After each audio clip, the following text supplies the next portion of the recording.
My name is Jordan, and I'm 29 years old. 29 years of existing on this planet, and only now am I finally learning what it means to actually live instead of just survive the constant demands and expectations of people who were supposed to love me unconditionally. I've made one of the hardest decisions of my life, and it's completely torn me apart.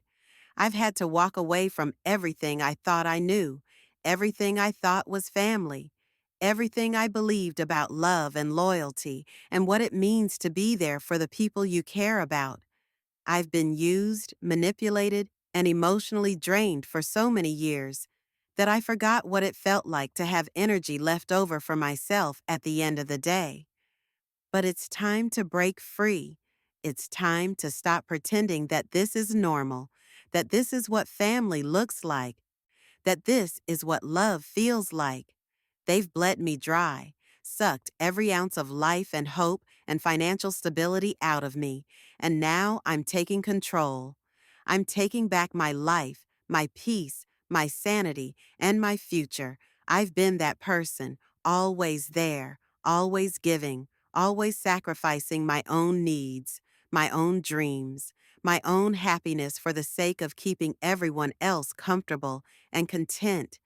I've been the one they call when their world is falling apart, when they need money they don't have, when they need someone to blame for their problems, when they need a scapegoat for their failures and poor choices. But when the time came for them to respect me, to treat me like a human being with feelings and needs of my own, they didn't. They couldn't even pretend to care about what I was going through, what I was feeling, what I needed from them in return for everything I had given.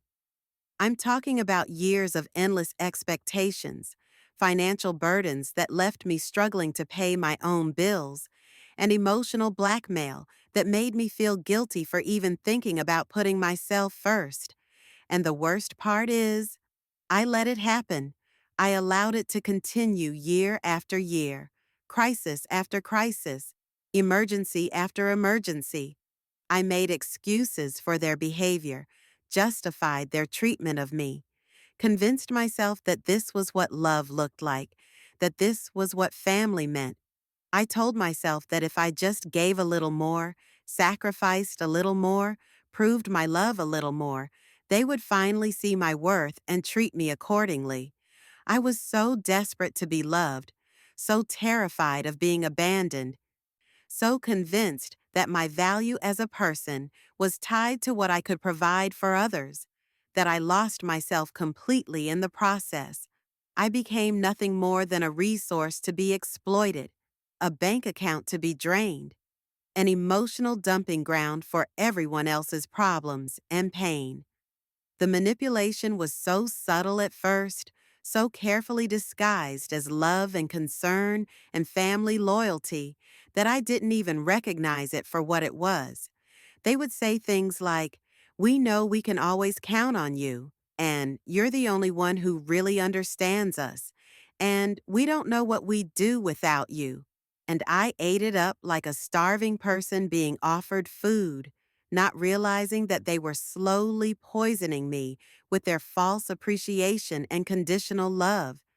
They made me feel special, chosen, important, like I was the hero of the family, the one who held everything together. But what they were really doing was grooming me to be their personal ATM, their crisis manager, their emotional punching bag. They were training me to believe that my worth was entirely dependent on what I could do for them, not who I was as a person. Every time I tried to set a boundary, they would guilt trip me back into compliance. "But we're family," they would say. "Family helps family. We've always been there for each other. You're being selfish. What happened to you? You've changed. We're disappointed in you." The words would hit me like physical blows, making me question my own sanity, my own needs, my own right to exist as anything more than their personal servant. And the financial abuse was relentless. There was always an emergency, always a crisis, always some urgent situation that required my immediate intervention and financial assistance. The car broke down, the rent was due, someone got sick, someone lost their job, someone needed help with this or that. And every time, without fail, I would open my wallet and my heart, believing that this time would be different, that this time they would appreciate what I was doing for them. But it was never enough. No matter how much I gave, how many problems I solved, how many sacrifices I made, there was always another crisis waiting around the corner. And instead of gratitude, I got expectations. Instead of appreciation, I got demands. Instead of love, I got manipulation disguised as need. The emotional blackmail was perhaps the worst part of all. They knew exactly which buttons to push, exactly what to say to make me feel guilty for even thinking about my own needs.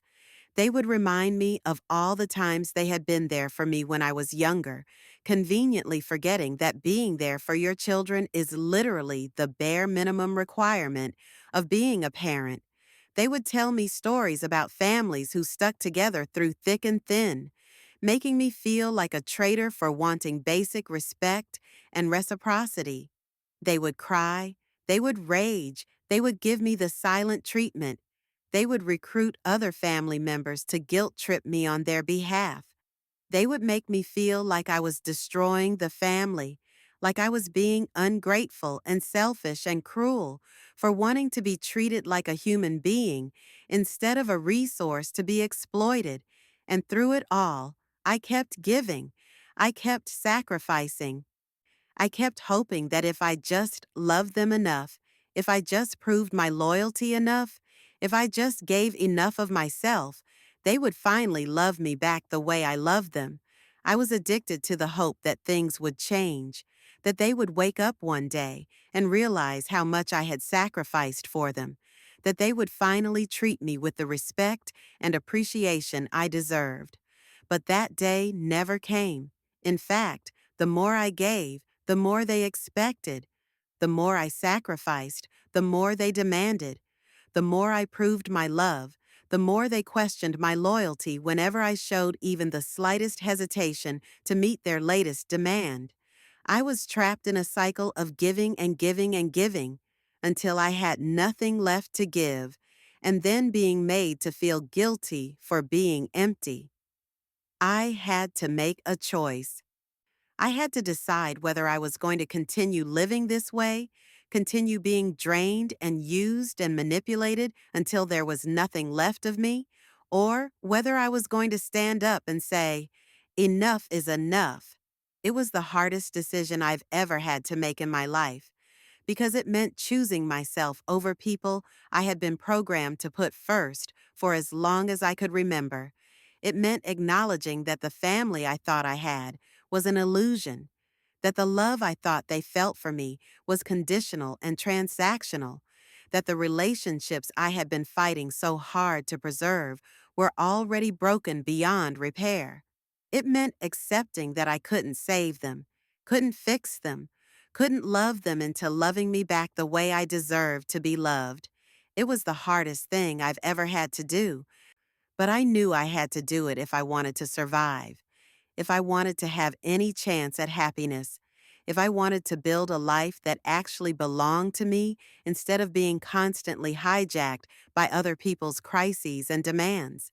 I had to let go of everything I've been holding on to, all the hope and dreams and fantasies about what our relationships could be if only I tried harder, gave more, sacrificed deeper.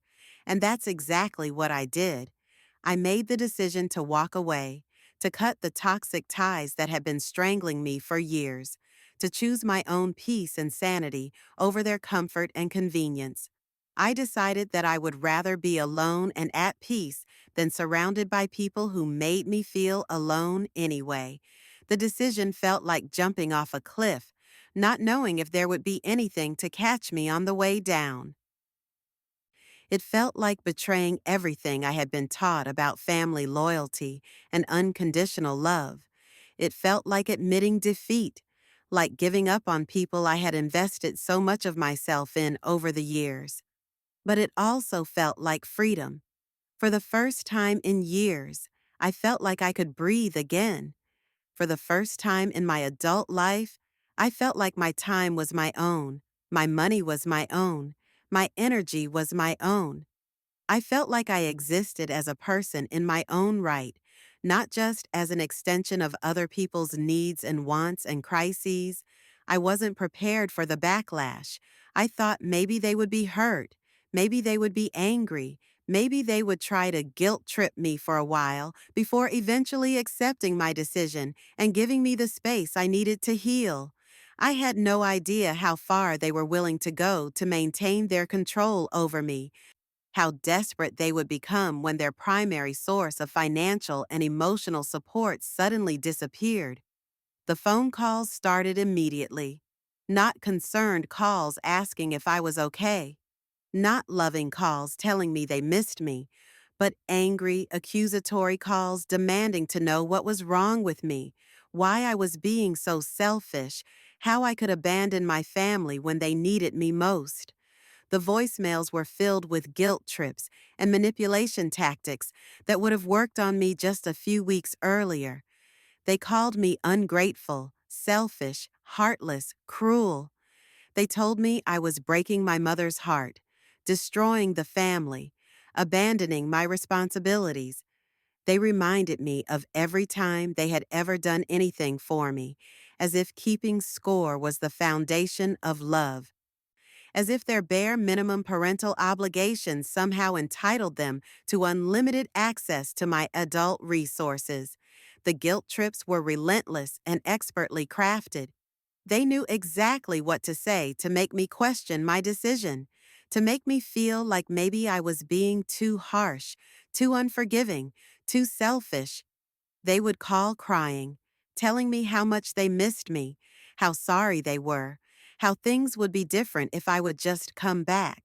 But in the same breath, they would make demands, set conditions, expect me to prove my love by returning to the same toxic dynamic that had nearly destroyed me. They tried to recruit other family members to pressure me into changing my mind. Suddenly, relatives I hadn't heard from in years were calling to tell me how disappointed they were in me, how I was tearing the family apart, how I needed to forgive and forget and move on. They painted me as the villain in a story where I had been nothing but the victim, where I had sacrificed everything for people who gave me nothing but pain in return.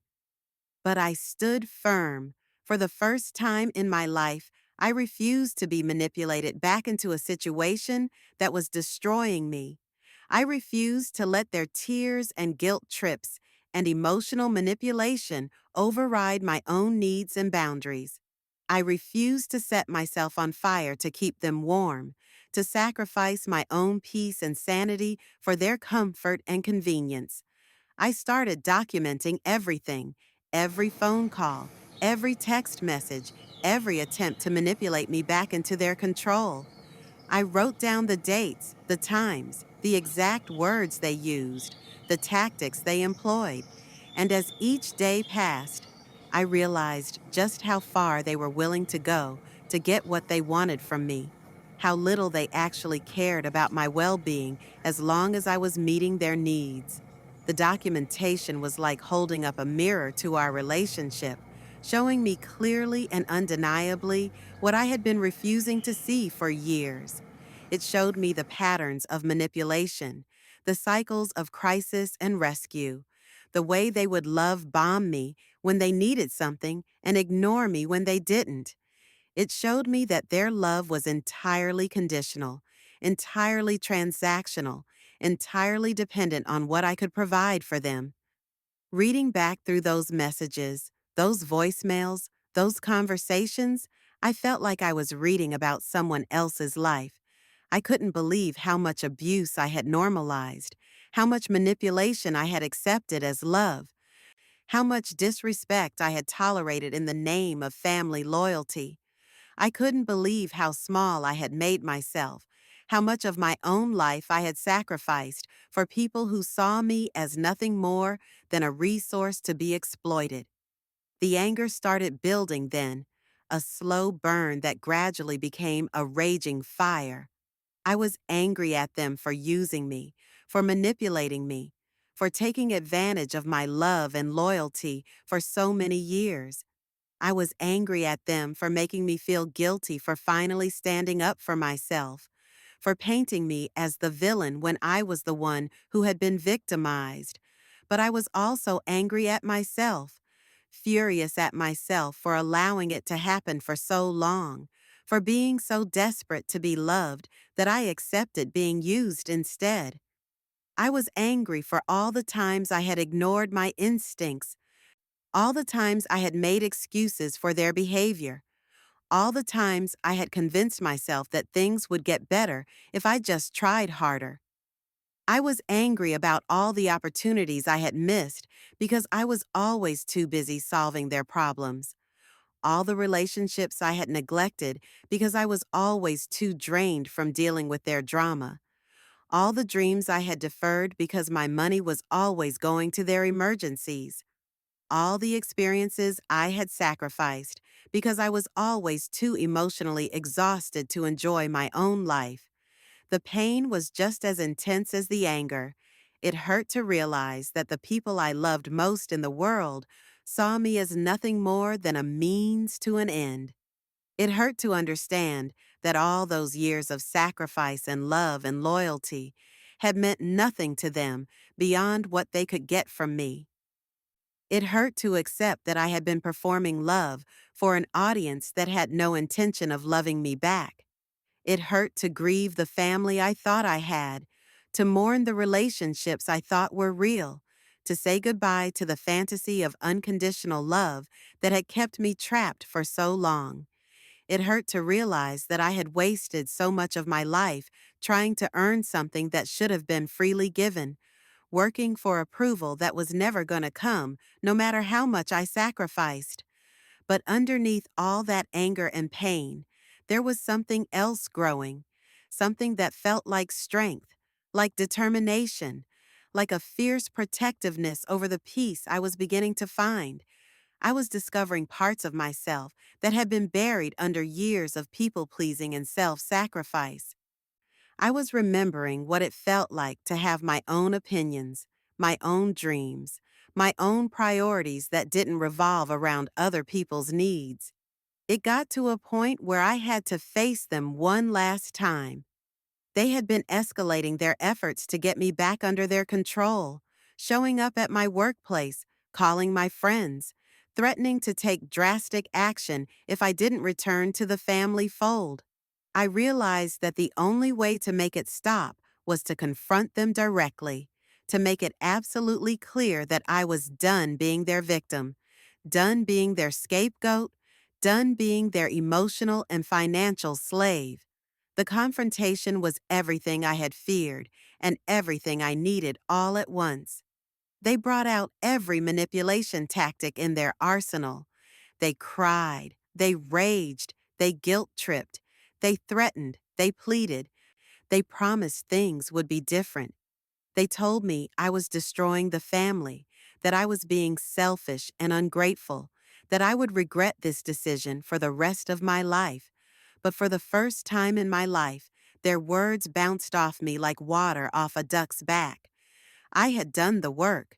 I had seen the patterns. I had documented the abuse. I had recognized the manipulation for what it was. I knew who I was dealing with, and I knew that their tears and promises were just another attempt to get me back under their control. And guess what? I said no. I refused to let them take any more from me. I refused to be guilted back into a toxic situation that had nearly destroyed me. I refused to sacrifice my peace and sanity for their comfort and convenience. I put up the biggest boundary I could, a wall so high and so strong that they couldn't climb over it, couldn't break through it, couldn't manipulate their way around it. I told them that I was done being their ATM, done being their crisis manager, done being their emotional dumping ground. I told them that if they wanted a relationship with me, it would have to be based on mutual respect and genuine love, not on what I could provide for them.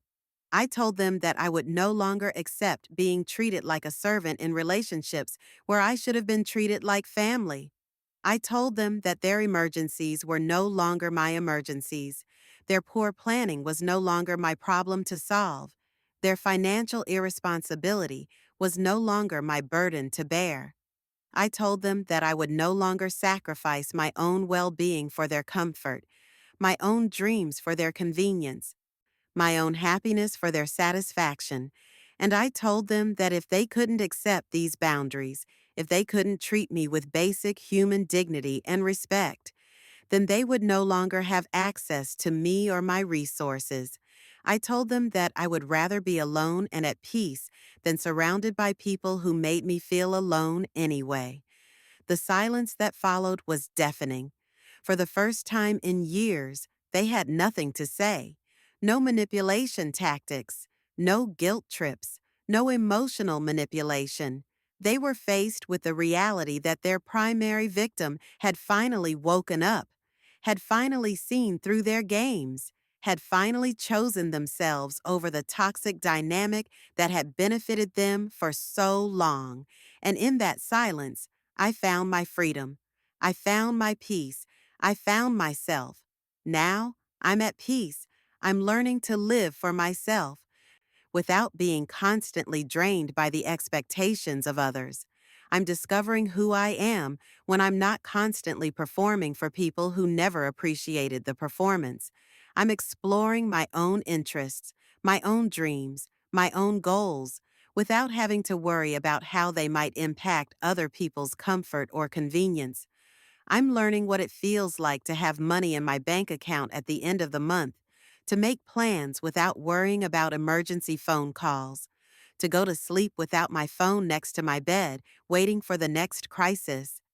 I'm learning what it feels like to have energy left over for myself at the end of the day, to pursue hobbies and interests that bring me joy instead of always being too exhausted from dealing with other people's drama.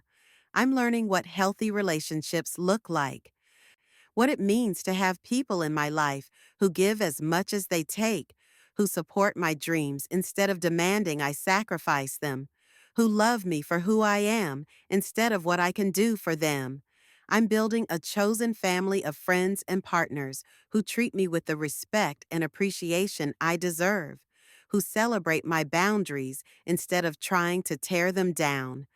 I've reclaimed my life, and I'm never looking back. I'm never again going to sacrifice my peace for someone else's chaos, my sanity for someone else's dysfunction, my happiness for someone else's comfort. I'm never again going to accept being treated as less than I deserve in the name of family loyalty or unconditional love. This is my journey of self-liberation, and I'm proud of it.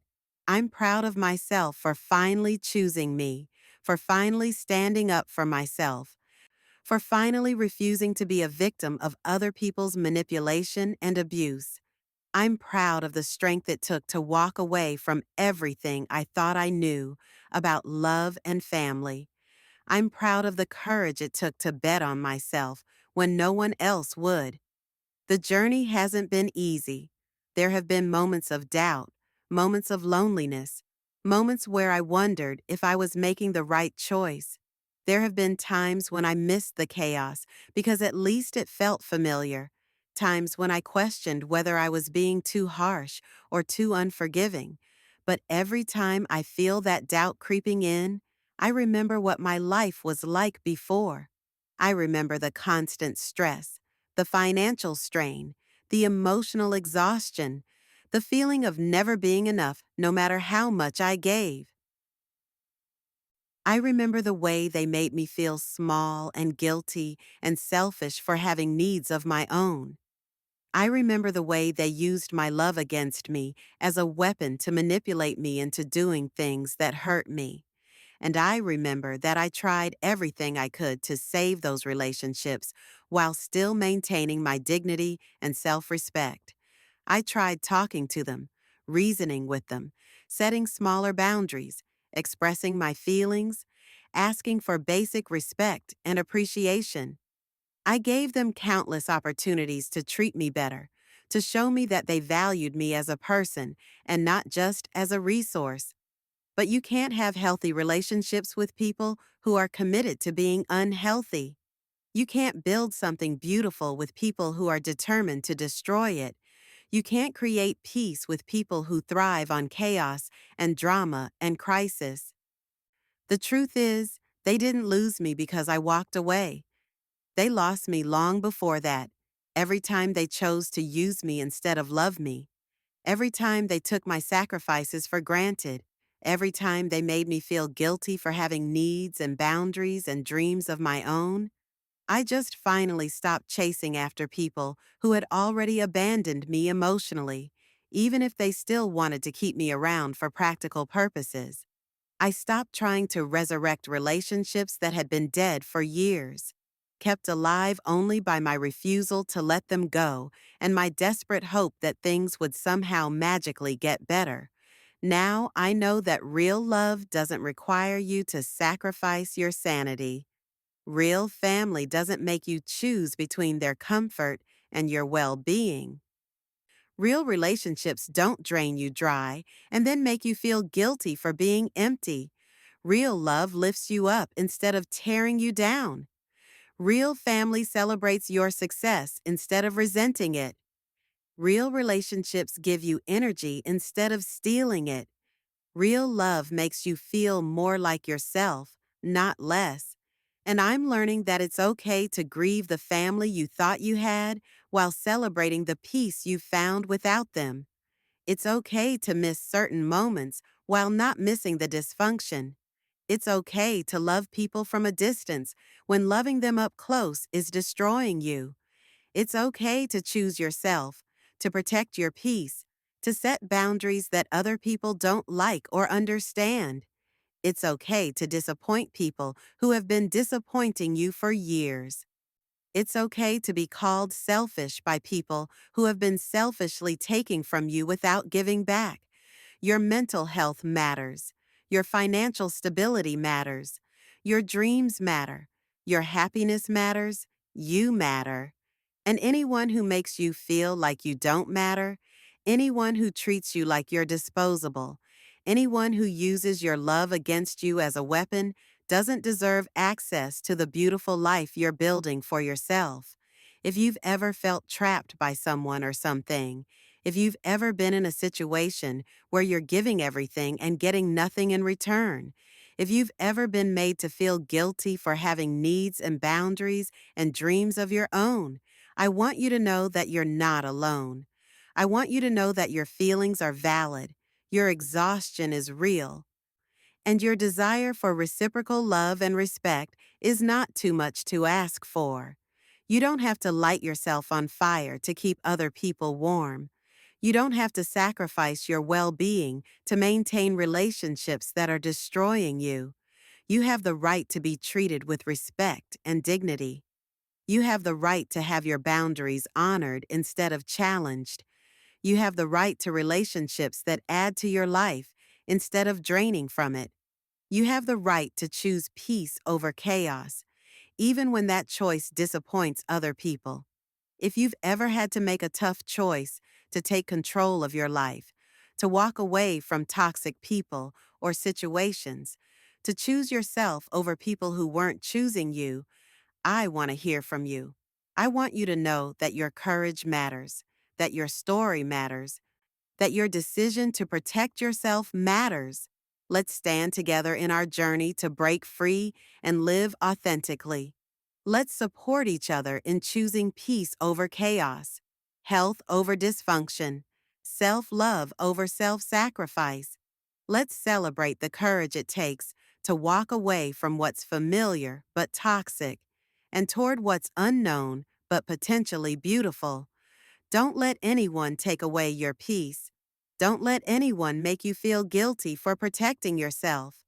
Don't let anyone convince you that you deserve less than you do. You are worthy of love that doesn't hurt, relationships that don't drain you, and a life that actually belongs to you. Your peace is worth protecting. Your happiness is worth fighting for.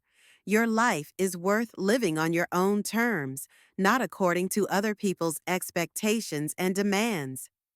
And sometimes the most loving thing you can do is love yourself enough to walk away from people who can't love you the way you deserve to be loved.